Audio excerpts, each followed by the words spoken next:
Do you want to start?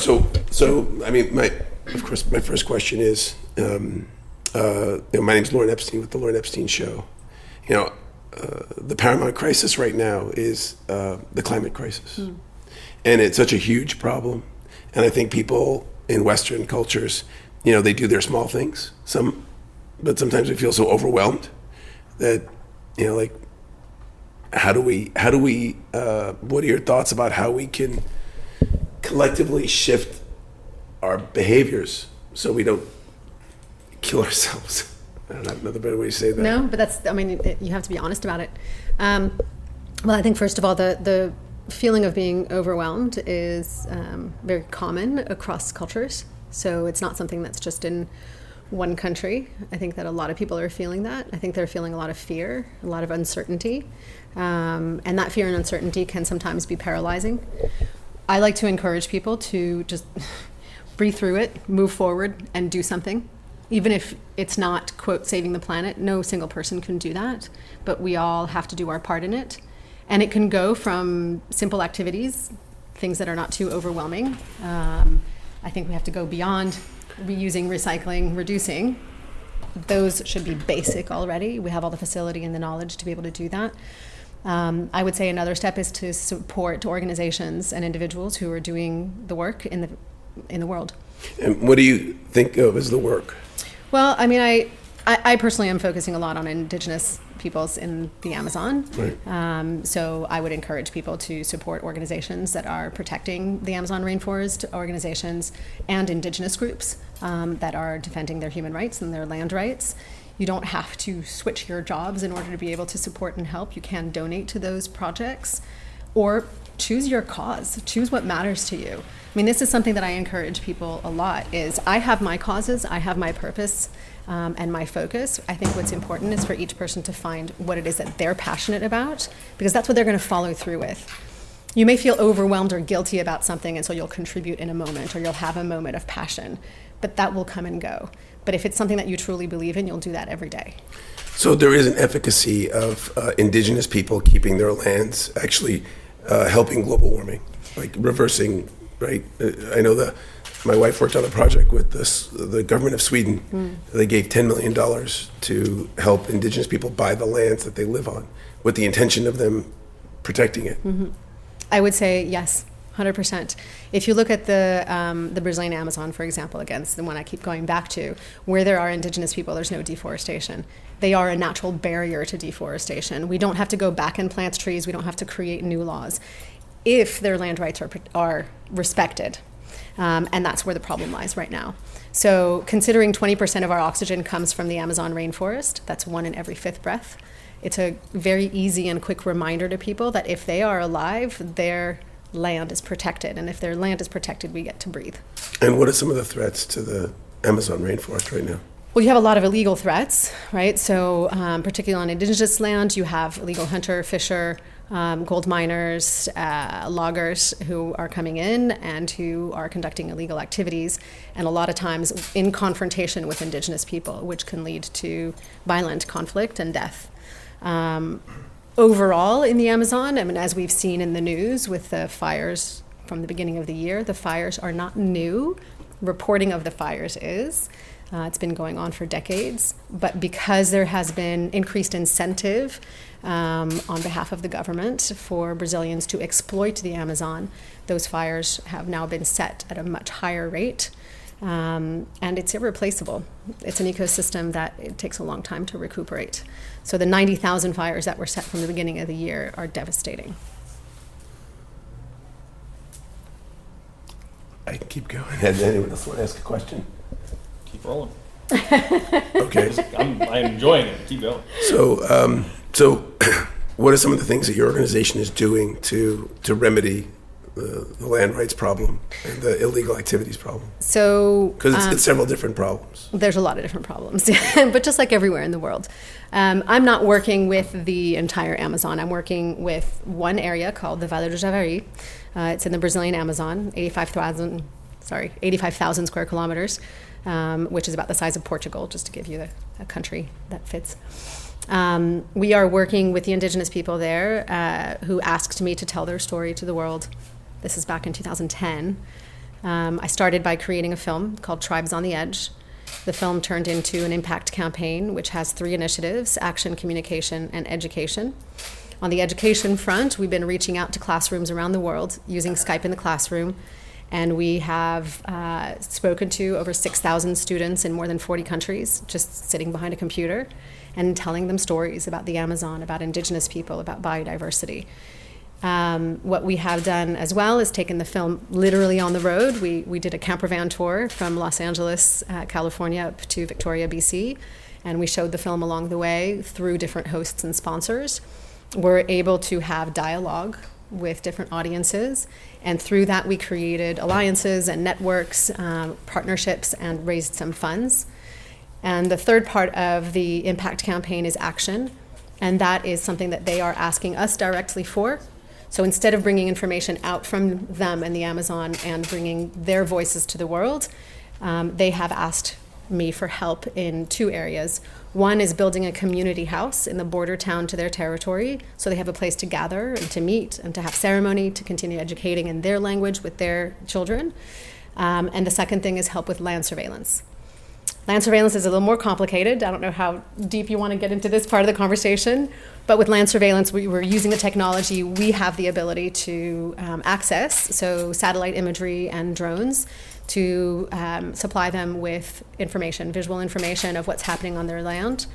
The next step will be identifying how do we take that data, how do we analyze that data, and then what do we do about it. So that's going to be the strategy we're building over the next 3-4 months to be able to project, projeter en français, to be able to look ahead to see what do we do with the data.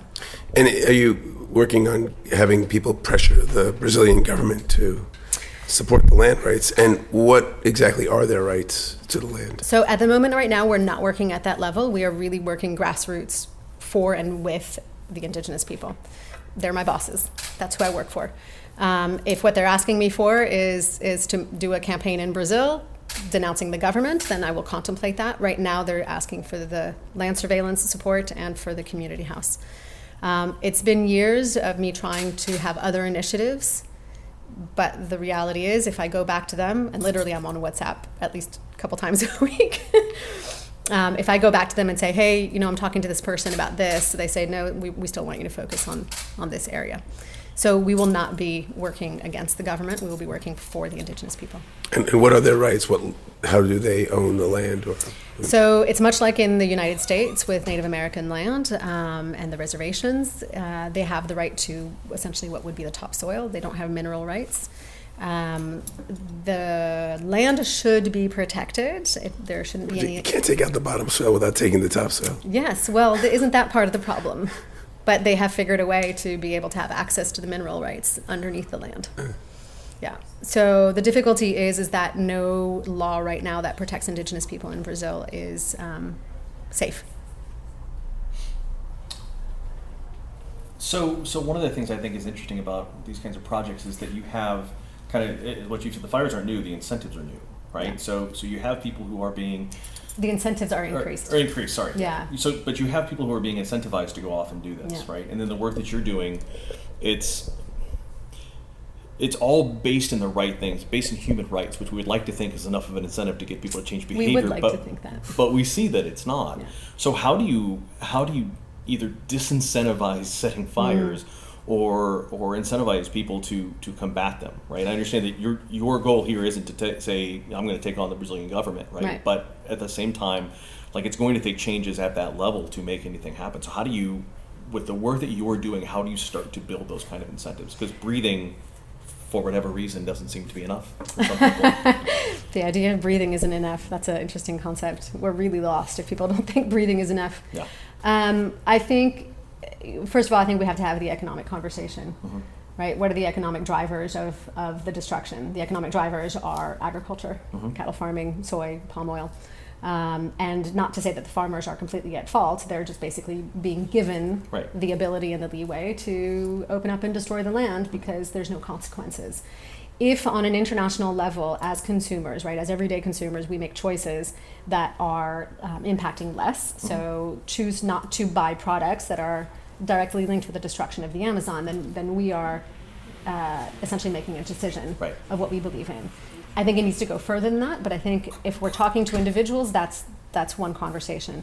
If you're talking to intergovernmental panels, then you have to say, well, is it up to Europe, for example, to stop buying soy and palm oil that comes from those countries? I know that there have some that have spoken out and said we will no longer buy these products. But then how do you bring economy back to a country? Right. Because the truth is every single one of those people, whether they're setting a fire or defending their land, are trying to feed their kids. So at the base of it, if you take something away, you have to add something in. This happens in the fishing industry all the time too. We say, oh, you can't fish because there's not enough fish. Well, are you replacing it with something else? Right. There's a great example in Cabo Pulmo, Mexico. Cabo Pulmo is this tiny little town near Los Cabos. It's off the grid, sand roads, dirt roads, sand roads. Over 10 years ago, the fishermen realized that they were completely depleting their fish stock. So they sought help from NGOs to say, we're no longer thriving in our economy because there's not enough fish. What do? We want to protect this, but we want to continue to be able to live.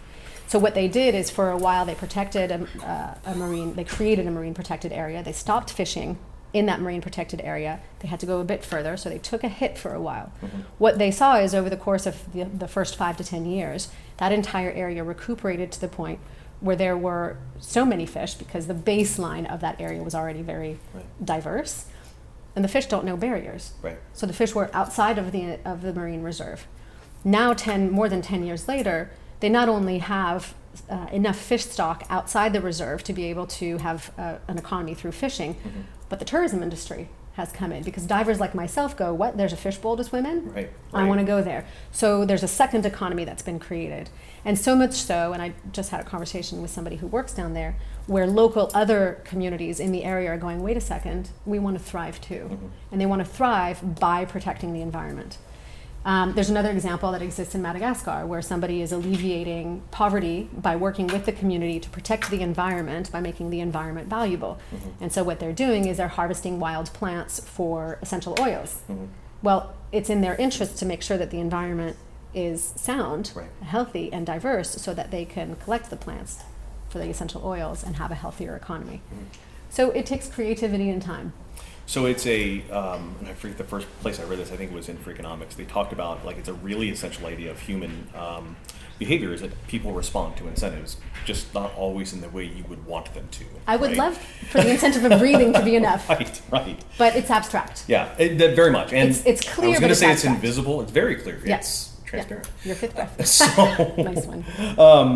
So you talked a little bit about the from an economic standpoint, both from consumer and government, of like the choices that can be made. So for the individual consumer, how do they identify those pieces? If they say, hey, this is clearly a bad thing, I don't want to be part of this, how do they identify this? I mean, Brazilian beef you can kind of find, but how do you identify the right soy products or the right palm oils to use or not use? Well, I mean, I would say the first step is just stop them until you figure it out. Right? So it's a hard thing to do. Yeah. So if you're vegetarian, the beef is not going to be an issue, right? But if you're a beef consumer, then you have to be a little bit more diligent about it.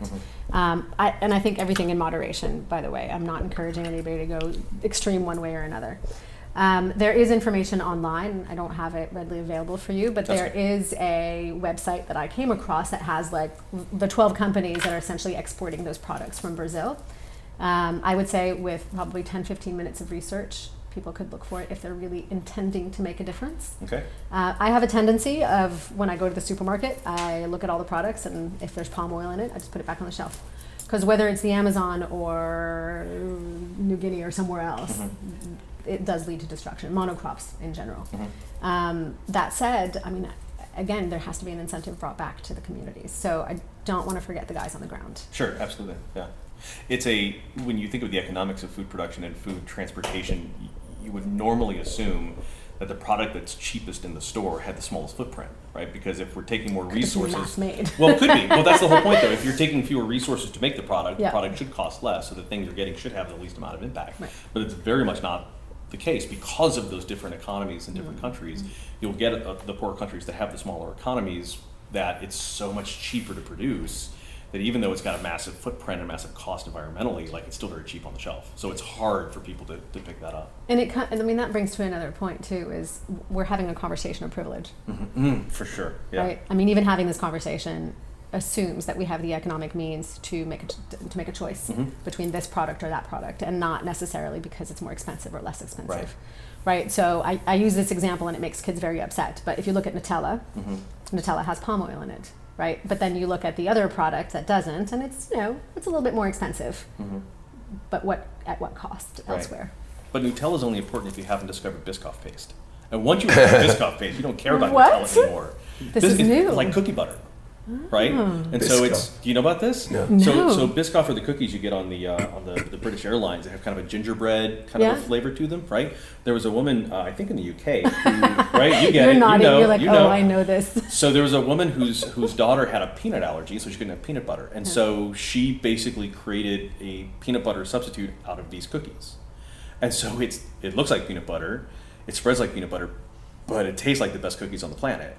And there's no palm oil. And well, I don't know if I'm sure there is because it's delicious. But see, that's the thing. Well, but my point is you can find something else. You don't care about it. You can find something else. I think there's always an option. The thing with palm oil, just as an example, is it just makes things creamy. Yeah. There's no, as far as I know, no nutritional value, no real reason to have it. It's the best things on the planet, though, have no nutritional value, right? Well, then that goes back to health. That's a whole other conversation. Right on. And any particular success stories that you've had that you'd want to share? I mean, the work that I do a lot of storytelling, right? So the success story is have I used those stories to inspire people, and has that created change perhaps for themselves? I might never know, because most of the people that see either the content that I do or even a conference, they go home an hour after they see it. I don't know what they do with it. But I have faith that if you're inspired by something, it changes the way you think and the way you behave. And I was told this years and years ago, and I didn't want to hear it at the time, because I do a lot of different projects, not just film, but they all have a cause-focused story. And a filmmaker friend of mine said, but Celine, you know what you have in common in all your projects? He said, you're trying to shift consciousness. And at that time I was like, nope, too big, time out, need something tangible, build box, move box, fill box. But it's true. And accepting that means that I might not know the repercussions it has unless somebody actually tells me or reports back. In exchange for that, what I do is when I do travel to do documentary filming, for example, I go and I collect stories. That's great. I bring those stories back. I share them with people. Fantastic. What changes for the people on the ground? Mm-hmm. And those are lessons that I've learned in working with indigenous people in Peru and in Brazil. And so I always look for opportunities beyond telling the story. What else can I do? Since I have access, and access is privilege, what can I do? So in Madagascar, just as an example, I was filming in the month of May. I'm going to be back in December. I met somebody who told me about a school just outside of Dana, the capital city. And he said, this woman came into this village. She's not a priest, not a shaman. Pastor. Yes. No, pastor, Catholic. Although maybe she's a shaman too. I was going to guess druid. Yeah. She was assigned to this village, and there were about 150 or so kids, and they only had a very basic primary education, and then there was no facilities for them. And at 9 years old, the boys working in the fields, and by 14, the women, the girls, are married with kids. Mm-hmm. So she built a school. She did it in her house, and then she built a 2-room school.